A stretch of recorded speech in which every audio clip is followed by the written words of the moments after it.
A construction update on the Lego Skyflyer at LegoLand Theme Park, New York for June 2024. The Skyflyer is in and they're doing test runs. It's not open to the public yet, but you can get a sense that it's going to be ready for its June 24th opening weekend. There's going to be 2 stations for the Skyflyer. The first station is up top at the top of the park, right where you come in by the carousel, and that is well underway. The actual station is functional, and they're doing test runs, but the queue and a lot of the groundwork still needs to be done.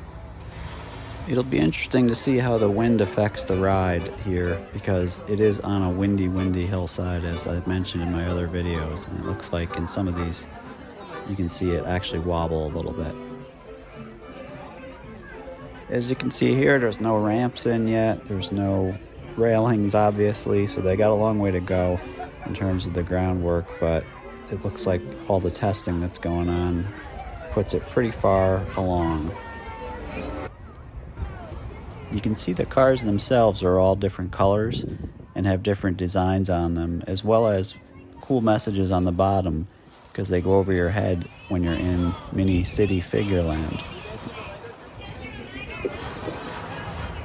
The Skyflyers will glide right from the carousel area down over Mini City Figureland and arrive at the bottom of the park, the lower elevation area where Pirates Land and the water playground are. So if anybody's ever been to the park, you realize what a long walk in it is and what an arduous walk out it is when you're really tired and you have to go all the way up that hill at the end of the day. This is going to be the ticket out.